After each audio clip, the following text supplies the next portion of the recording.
Very good evening, everybody. And I'm Dr.T.Senthamarai. I'm going to share the summary and the details of the finest story in the world. This is written by Annie Somant. And we get the text in a translated form. We don't get the original. She is a French writer. Annie Somant is a French writer, and this comes under feminist writing for your information. Okay. So she has started writing about, dreaming about becoming a writer, and whether her dream came to a reality or not. That's the question. So let's see.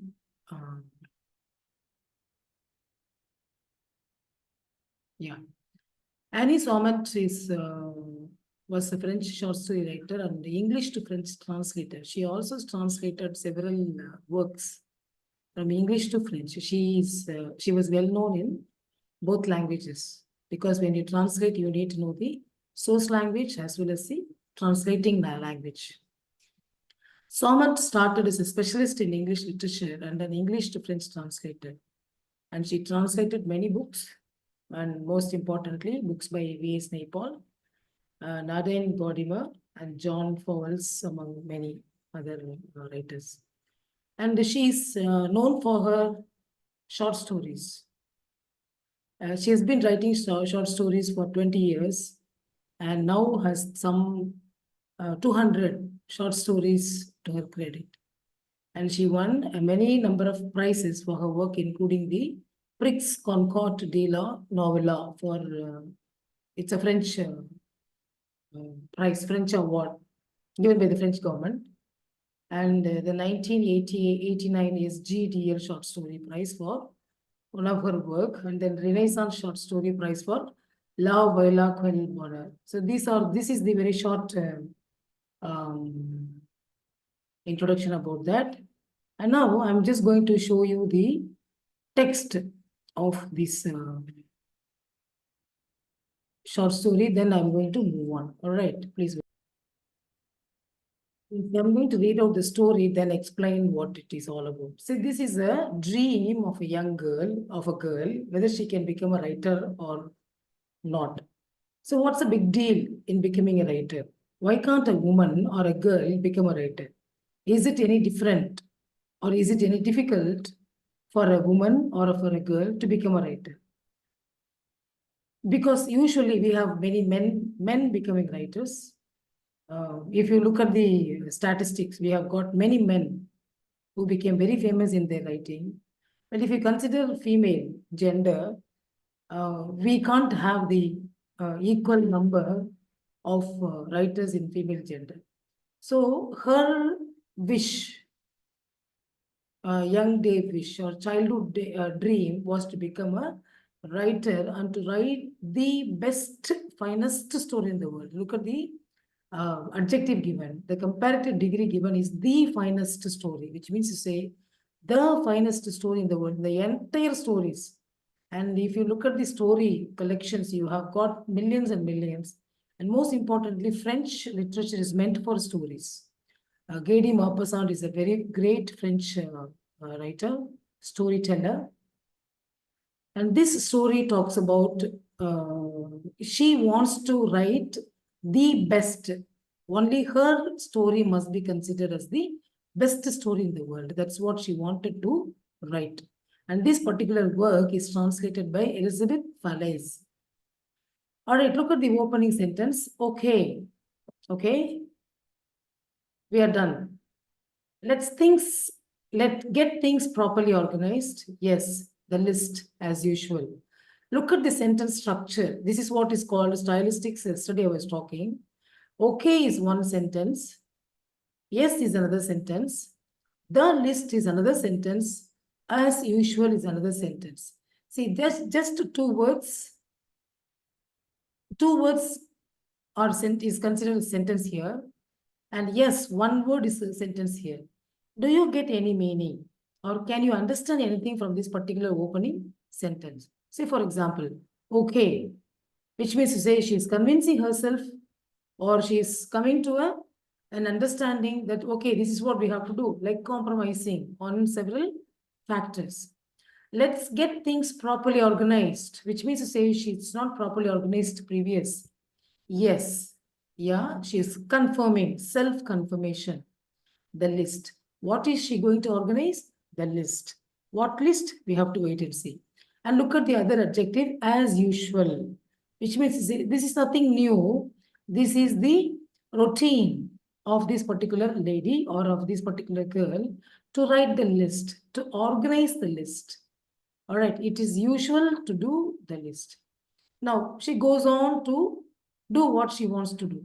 As she tears the page out from her notebook, someone's gone off with my pencil again. Say, look at this particular tense form or the tone variation.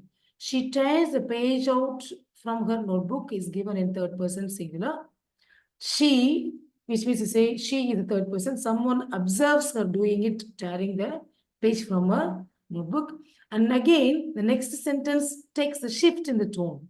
Someone is gone off with my pencil again. What do you mean by that? My pencil means this is her thought. What she thinks in her mind is given in the second line. While she is tearing the paper from the notebook, she is thinking that someone has taken my pencil. All right. This is the most important aspect that you must study in analyzing the point of view, perception or point of view.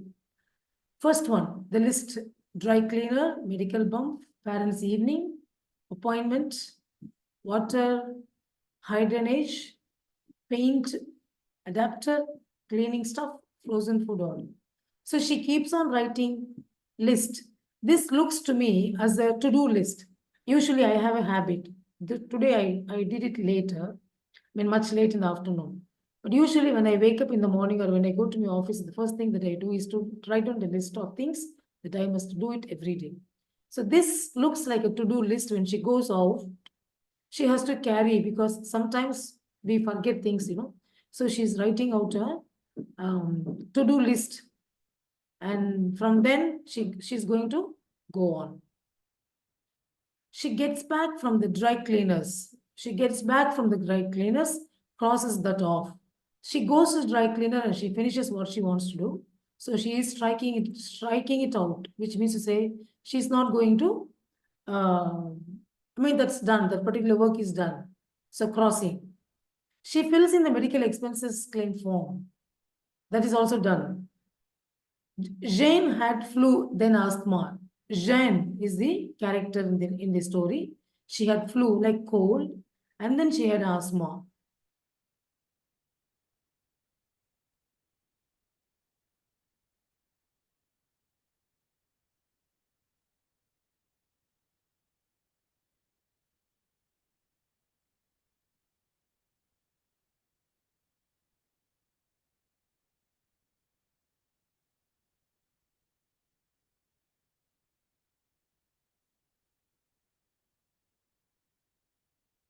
All right. So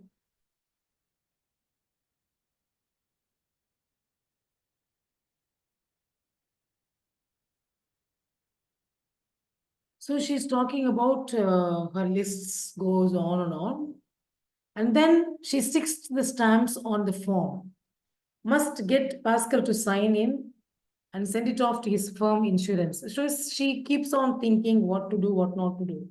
Then look at the third one, this particular thing, parents' evening. All right, she's talking about the parents' evening. This is the what is called a parents' evening, the third one. And 5 o'clock sharp, she has to go to the parents at 5 sharp. She can drop the baby off at the playground. Velux, that can wait. What about the next one? She keeps thinking while doing the work. Okay, I'm done with number one, number two, number three. What will I do for number four? Okay, that can wait. So it's actually a self-introspection. I mean, she's checking herself on what she's doing it. There's another thing not on the list in her head. Sometimes we write everything in the mind. Sometimes we don't. We either choose not to, or it skips our mind when we write it, but it will stay in the mind forever. So she is writing a list which is not in the list, which is in her head, always being shelved. always back on the table that we will have it done one day. Her wild dream of writing the finest story in the world. See, look at the list. She has got 1, 2, 3, 4, 5, 11 items to be done, 11 tasks to be completed. All right, completed. But there is one thing in her mind all the time, which is not at all written on the paper, which is she wants to write or she wants to become a writer. That's what she wants to do. And at least one fine day, she will write the finest story. So it keeps, whenever she writes a list in her notebook, that thing, that thing of becoming a writer or that thing of writing a story pops up her mind, but she keeps that in her mind itself. She doesn't write it on the notebook. All right. And she believes that it will certainly take place at least one day or other. Yes, everyone knows. Look at the shift in the tone, shift in the perspective. Yeah, everybody knows. It gives a understanding that as if her ambition to become a writer or her ambition to write a story is known to everybody. Everybody in the sense like not the entire world, but at least her friends and family. All right. Her friends know that she wants to write a story. Her family knows that she wants to write a story. The finest story in the world goes back nearly a century. And what do you mean by that? It's Kipling. This finest story, the story of the finest story, goes back to 100 years ago. What do you mean by that? There was a poet called Kipling, Rudyard Kipling. He wrote something called the finest story in the world. Okay, he never wanted. He wanted to write the finest story, but he abandoned the project. Abandoned the sense like he ignored the idea of writing it. When the bank clerk holding the key to the story falls in love with a young sales girl taken on the tobacconist and loses all interest in the story. Women then is an obstacle to writing. When he concludes that women is a hindrance or women cannot inspire, this statement is too. This statement has a multiple meaning. Women is an obstacle to writing. Then look at the word then. Okay, that's actually called a adverbial phrase. Women, woman, one single person is an obstacle to writing. According to him, according to Rudyard Kipling, woman can never help a man to write. Rather, woman will distract, or put blocks to writing. All right. But then, of course, there are women, many women who write. Right? She is a woman. Toni Morrison is a woman. Alice Walker is another woman. All right. So she concludes, though Rudyard Kipling says that women can only be a hindrance to writing. She believes and she understands that there are many people, many women who writes the story. And now she writes. Again, look at the small short sentences. She writes. When she gets a spare minute, what do you mean by that? When she gets a spare minute, which means to say that she does not get a proper time to write. Do you need a time to write? Of course, yes. Because when you have preoccupied mind of the day-to-day routine, like feeding the dog, taking the baby to the child care, taking care of your parents, looking after your sister, meeting the everyday demands of life, then we may not have the luxury of time. Around the clock, right from 5 o'clock in the morning until night, some women, most women are very, very busy. And where do you find time to sit and write? So she says, yeah, she gets spare time very rarely, occasionally, then she writes. When everything is sparkling, when the final of the winner cup is live on television, and she can forget that she lives with the man who needs sympathetic listener in the evenings after a good dinner. So this is the problem of many people. She's talking about the her husband, who loves to talk, who wants the wife to listen, which is very patriarchal, very male thing. Male usually talks, right? Woman doesn't want to I mean, they don't want women to talk, or they don't consider that women have some things to talk and share.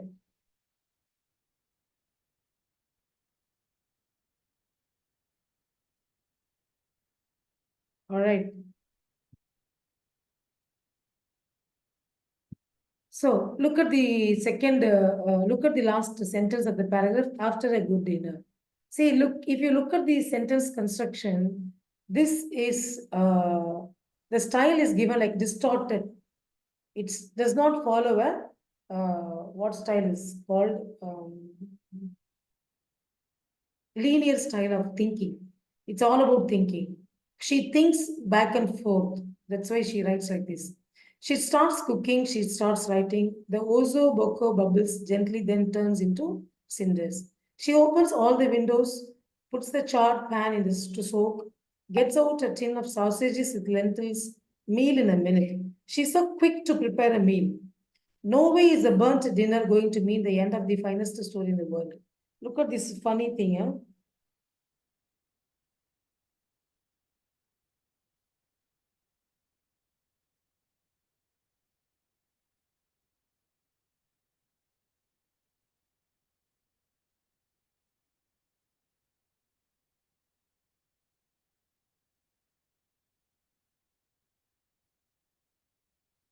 All right. That's a very funniest way of saying things. She's going to get, I mean, burnt dinner doesn't matter. It's okay. All right. Well, anyways, what she wants is the finest story in the world. She's going to get this story written. As soon as she scrawled an affectionate invitation to aunt to come for the weekend, poor aunt, lonely and depressed. And again, the description about the aunt, she's very poor and she's very depressed. She's lonely. The aunt is lonely. Again, she goes on with the list: vacuum bag, tax payment, report, clear chest of drawers, shortened curtains. So this is what the to-do items that she has in her mind. Again, she's writing. See, which means to say that she's writing, but she's totally unable to focus on her writing because the everyday demand, everyday needs are there waiting for her to take over. Okay, for her, waiting for her to attend to. She's writing in her notebooks. She enters into the mat. She writes while the baby is asleep. She writes between bouts of anxiety. Has he vomited his bottle? That little spot on his cheek that she noticed just now, could it be the first symptom of some infectious illness? Why is he so quiet? She runs to check if he is still breathing. All right, which means to say, when she writes, when she sits to write, hundreds and hundreds of ideas and thoughts flashes her mind. She is not focused. She wants to write, she's sitting, she's writing, but once she starts writing something, second thing comes up, distracts herself from writing, then she moves on to her list, then she comes back to writing, again distraction. After some time, she collects her consciousness, she collects her focus, she starts writing, again distraction. All right. So it's very difficult for her as a writer to sit down and write in one go. All right. So whose problem is that? So now she's writing, she's not writing. Again, look at the paragraphs. She's writing and not writing. She's writing, but still she's not writing. Why? Because she's not continuing to write, or she's not continuously writing. All right. If you look at the tense form here, she's the writer. Or what are you doing? I'm writing. If you talk about I'm writing an exam. Maybe when you ask someone as a student, what is he doing at that point of time, he could answer, he's writing an exam, I'm writing an exam. But when you ask a writer, what are you doing? I'm writing. So author will write forever. So that's why the tense is given like this. She's writing and she's not writing. It's on and off. The writing task, the writing act is on and off. It is not continuous. Charlene is winning. Nobody likes me. Charlene is complaining that she is fat and ugly. Don't be so silly. Look at yourself in the mirror. I got D in my end of my test. Oh, that's rather different. Charlene resolves to give up chocolate eclairs and to go through her homework in the future with her mother. which means to say, again, Charlene is the character. Probably her daughter is winning. Nobody's like me. I am so ugly and fat. She has her own concerns of the look, and she's not getting her first class degree, first class mark. She's getting only D. And eventually, what's going to happen? Though she gets D or A or B, what is she going to do? Like the mother, which means to say, all female or blessed, blessed in quotation, all females are destined to do household work. All females are not gifted to write. All right. Charlotte resolves to give up chocolate. Okay, now again, she keeps on her list. Go through homework, sort out winter clothes, ironing, mothball cupboards, senior citizens club visit, press studs, 50 cm video, sorry, Velcro tape, fruit vegetables, subscription TV magazine. And again, she comes out with another list, which is again distracting from writing. Jean wants to have his friends round one Saturday evening. Who is that? The husband. For a mega rock and rap session, rock and rap. They wants to have a what do you call RJ night. She shudders. She doesn't care. Shudders means like shaking the shoulders. Had no idea of what she was taking on. Again, when she gets a spare minute, she writes. When everything is sparkling, when the final cup winner cup is live on television, she can forget that she lives with the man who needs a sympathetic listener in the evenings. Again, she's writing. Oh, sorry. It's a repetition, ma'am. Sorry. So she shudders. She had no idea what she was taking on when she agreed to be a stepmom. See, look at the clue here. She is not the mother of the daughter. She is a stepmother of the daughter. Chin up means cheerful. Be cheerful. It's okay to be the stepmother. Others have been the same boat. You are not the new one. I mean, see, there is an observer in the writer. There is an observer in the self. Usually, when something happens, you will have an observer in you talking to you. Hey, what you are doing is not right. Hey, come on, you are on time. So there is an observer in the girl. I mean, in the writer, in the person who observes and says that this is not the first time, and you are not the first person to be a stepmom. So it's okay. It's not a big deal. Listen, Jean, we'll see. Just now I have to write, and it's time for your basketball training. Again, she is focusing on the writing, and she is diverting the husband from bringing the friends for dinner, and she's convincing him to go for training, basketball training, by giving the reason why she cannot entertain any friends at home, that is to write. And she says openly, only now I want to write. And she was so shocked. The husband is so shocked. Right? Write to who? Write to who? Nobody writes anymore. What for? With mobiles. See, the one word has triggered too many questions in the husband's mind, because the husbands usually do not encourage the wives to be intelligent. It's actually a dangerous thing for the husbands. All right. So he says, what are you going to write and who are you going to write? And what for are you writing? What's the purpose of writing? But by the way, is there any purpose for writing? Yes, there is purpose for writing. If you read Chinua Achebe's essay, the novelist, I forgot the full name. Okay. And he keeps on asking questions. Again, the questions that he threw at the wife withdraw her from writing. She's not writing. And again, she gathers herself sometime later, she's writing. In between her writing and not writing, she decides that the kids use the garage and make sandwiches in the kitchen on condition that, so the things go on and on. Things in the sense, her mind, the terrain of thought, we call it a terrain of thought, go on and on. The terrain of thought go on and on, and she's unable to focus in her objective of writing.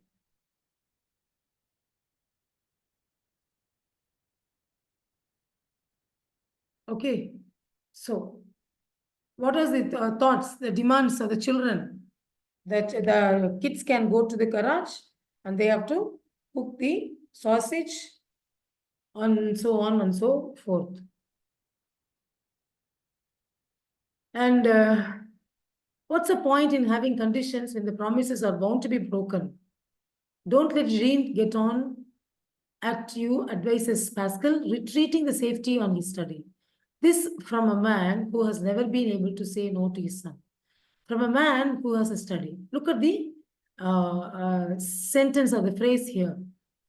From a man who has a study. What do you mean by that? Who has a study means a man has a study room. Very important, okay? Which means to say, woman does not have a study room.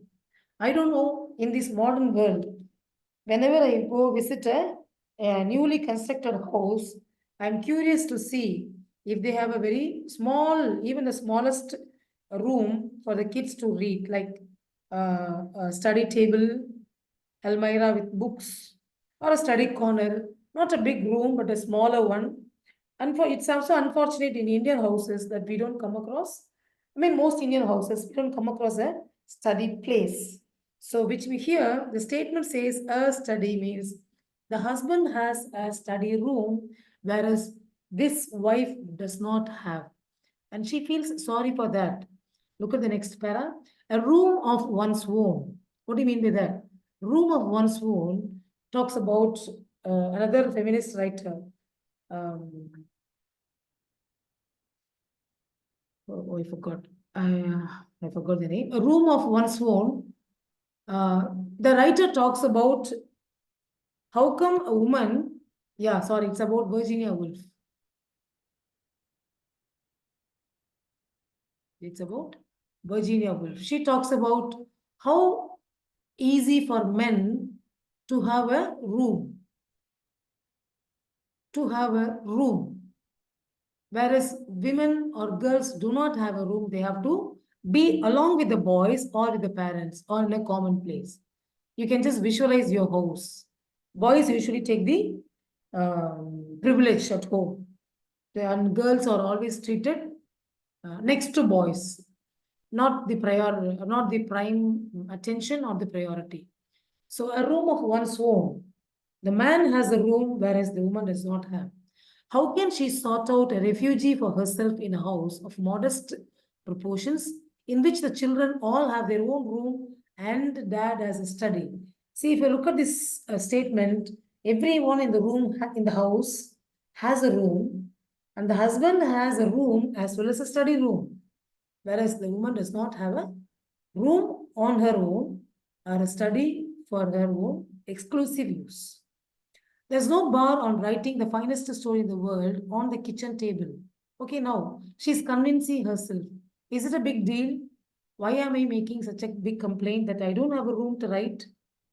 Is it wrong to write on a kitchen table? Or have you ever seen anybody sitting and writing kitchen table? Yes. There is a Portuguese, I think, South American writer, Isabella Allende. She right now lives in US. She's from Peru. She started writing in the kitchen after all the household chores, after putting the children to sleep, after cleaning the kitchen. She used to take the tissue paper. This is real. What I'm talking about is real. She used to take the kitchen tissue and then she used to write in the tissue paper. So all you need is just the attention, just the desire to write. The rest of the things do not matter. That's what she concludes. All right. All the excuses that she keeps on giving so far, the list, the husband, the children, all right, all excuses. You want to write, sit right. Hit the table, sit right. And she's saying, not on thinking about questions of syntax while stirring the tomato coulis with a wooden spoon. And now she's again talking about when you mix something in this juice or something, and you talk about syntax, which means to say word choice. When you write, how do you write? Using the words. And she's talking about that. Charlene's long hair is infested with vermin. The school nurse said to take emergency measures. You know, vermin means like the small insects that you usually find on the head of the girls. Oh, it's a long story. Let me just be quick. Okay, maybe I'll just make it as a part 2. So, the shampoo guarantees that nits will die a perfumed death, which means to say, because of the perfume, the smell, it will die. But it doesn't die. Rather, she has it more, and the school teacher is insisting the mother to take measures to stop it. All right. And don't want my hair shaved off. The shampoo guarantees the nits. Nits in the baby's hair. Bugs in the word processing system. Look at the combination of words. To be repeated twice more this week. She's thinking that she must apply the shampoo once again on Charlene's hair, so that to get rid of the nits from the hair. And look at the words, nits in the baby's hair.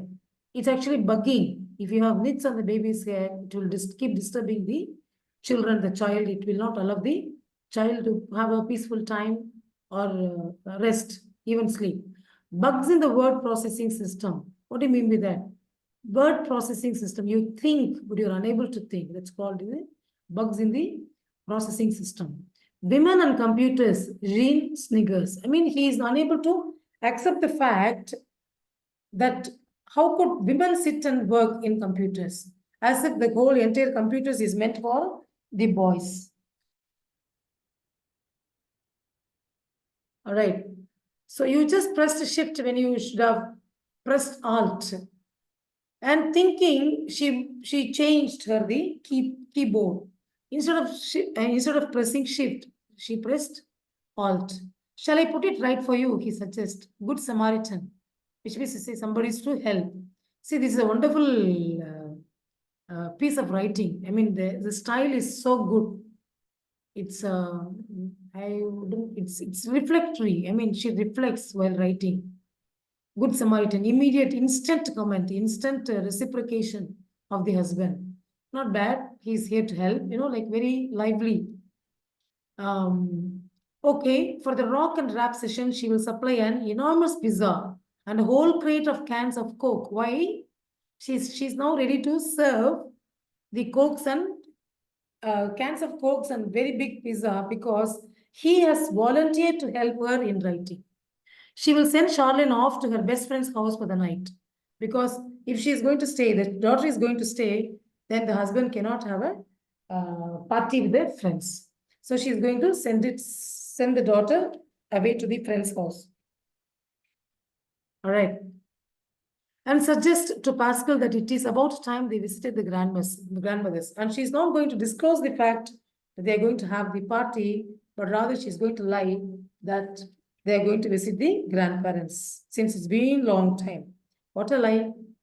She and Pascal and the baby will stay with one another and until Sunday afternoon, heaving out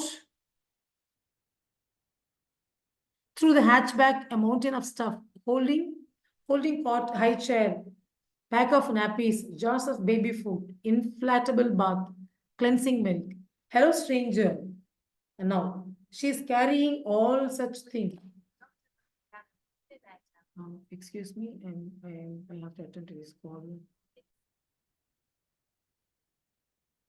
Yeah. So sorry for the interruption. So she's talking about those things, and she's going to give an excuse that they're going to visit the grandparents. And again, she's talking about the baby. Baby's gums are sore. Can she imagine writing the finest story in the world with her right hand, whilst rocking a baby with teeth coming through in the crook of her left arm? See, she's asking many questions about the possibility of writing when a normal girl, a normal human being who has a normal life, which means to say that all writers are extraordinary. Not sure about that. Okay, so this is what it's all about. She's asking a question. How is it possible for me to write something when the baby is uh, uh, in the hands crying? I hate to disturb you, says Pascal. I don't suppose by any chance you have seen. Have I seen? Haven't I seen? What can I say? The missing folder?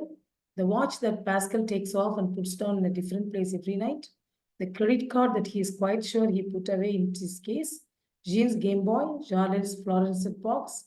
So she's asking about many things that Pascal says that he misplaced something and he wants to know whether this girl, I mean, whether this writer finds it somewhere. And he says, again, she has too many questions. Have I seen? Did I see? Did I not see? What please may answer? So she has too many questions in mind and she sees nothing and says nothing, hear nothing. Keeping her head down, she writes. Now, she ignores a lot of things. She sees nothing means she's totally stopped looking at things around her. She stopped being expressive towards anybody.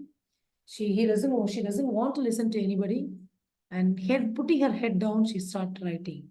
Ever since she was a kid, she's dreamed of being a writer. She wants to write.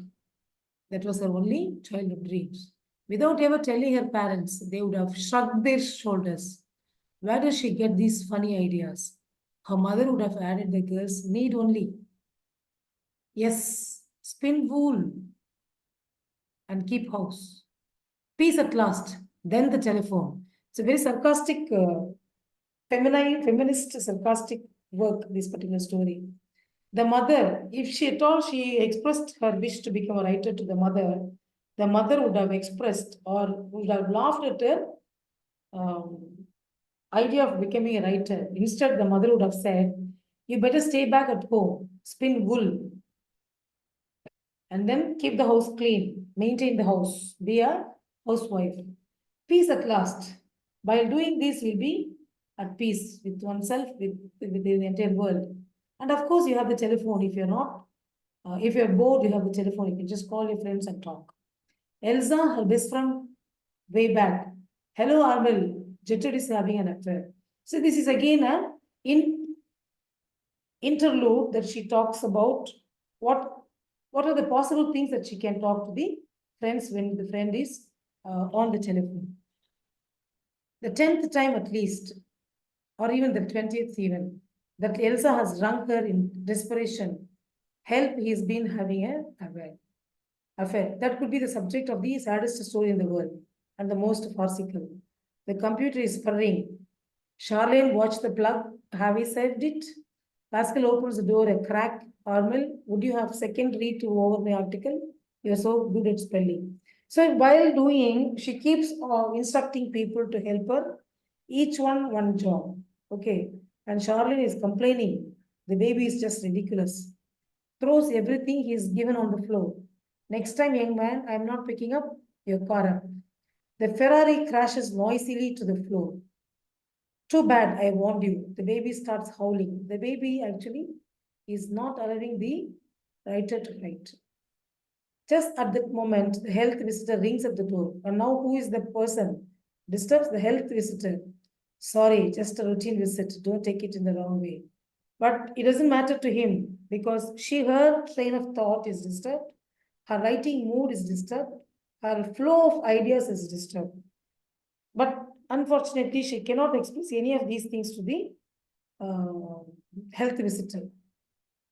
And of course, she doesn't take it in the wrong way. How could she do that? She sighs. She just gives a big sigh. While I'm here, I wanted to let you know that the old lady next door is having problems remembering things. Probably early on stage of Alzheimer's or dementia. It is the old age problem. Perhaps you could discreetly, you said you will help me out with some paper flowers. The teacher wants them for the school. You haven't got time. Oh, you don't have time. It's okay. Don't be surprised then when I don't get to move to secondary school next year. So again, things go on and on. The routine continues with the everyday work. I would say it's everyday nonsense. Wednesday. So Monday gone, Tuesday gone, Wednesday. The kids out of school in the neighborhood are making a racket. Probably Wednesday is meant for that. The play area down the street is showered in bits of glass. It takes her forever to pick them up. What's the best way to give meaning to life? Again, very quintessential question, life-changing question. What is the best thing that we can do? What is the meaning of life? Right? The finest story in the world. You mean to say that is the best thing to do? Or rid the planet of broken glass. There is a broken glass on the floor. Are you supposed to clear the glass from the floor? Or are you supposed to ignore the thing and then write something? So, what is the need of the hour? Or take a lover. She'll pick a good one, rich and loving and generous. She'll talk to him. So, maybe this is the what is that? The goal of life, meaning of life, getting a lover. When they have made love, Pascal goes to sleep after love making. The lover will listen to her. She'll tell him about writing, how demanding it is, he'll understand. Maybe she wants a writer or a person who listens to her. See, in the very beginning of the story, we have understood that the husband would speak and he expects the wife to listen. Instead, in real life, the wife wants to talk and she wants the husband to listen. This is also not going to happen in life because the husband's always dominating, isn't it? He'll take her away from this place, somewhere no one needs her anymore. Pascal will have to cope up with Jean's behavior, Charlene's moods, his aspirations in senior management, his choice of time, the baby's vaccinations, and so on and so forth. She wants a secret lover with whom she can just talk and express her feelings. And she's saying that the husband, Pascal, will mind her own business, talks about Jean's behavior, Charlotte mood, and all the day-to-day lives. And of course, what happened to the plumbing? There's some repair at home. Far away beneath the panoramic blue sky, she'll open her notebooks and fill them up with future without wasting any pages on the list of domestic tasks. Blissfully untroubled by thoughts of shopping baskets. Normally, when you go shop, you just buy and come back. When you go to the next day, you still buy and come back. Okay. The buying or the listing of purchase is an endless list.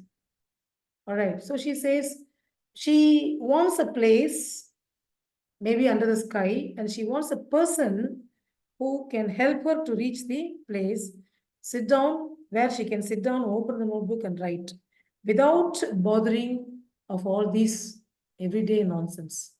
No. You see, this is the life. No, there will be regrets and remorse. If at all I ignore my day-to-day duty as a woman, as a female, as a mother, as a wife, then I will probably find my life as guilty. I will live in a guilt life. There will be regrets and remorse. The pain of having hurt and betrayed. There will be anguish. The sky has turned gray. Okay, the sky has turned gray, which means to say, previously in the previous paragraph, we saw it's a clear blue sky. Okay, blue sky. Now the sky has turned gray, which means to say the hope of her becoming a full-time writer, of writing a finest story in the world is just a hope. It is never a reality because she understands that for a woman or for a human being, the first and foremost thing in the world is to fulfill their daily routine that is called for rather than being living in the dream of writing a story which will never be written. So at the end, she realizes the finest story in the world will never be written because she has all the household chores to attend to. All right. So this is the end of the explanation, students. This particular essay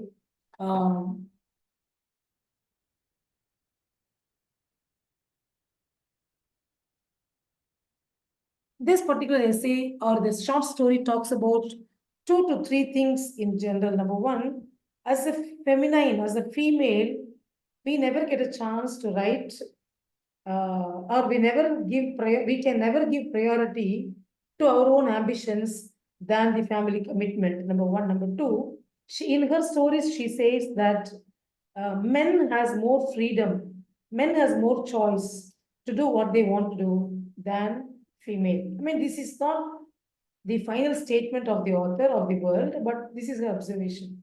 All right. And again, she says there's no such thing as finest story as than my own life. Okay. So this is the reality. So this is the short story of prescribed to you. This is a short story of uh, their finest story. All right. I hope I made the story clear. All right. Any questions? You just put it in the chat box. Thank you.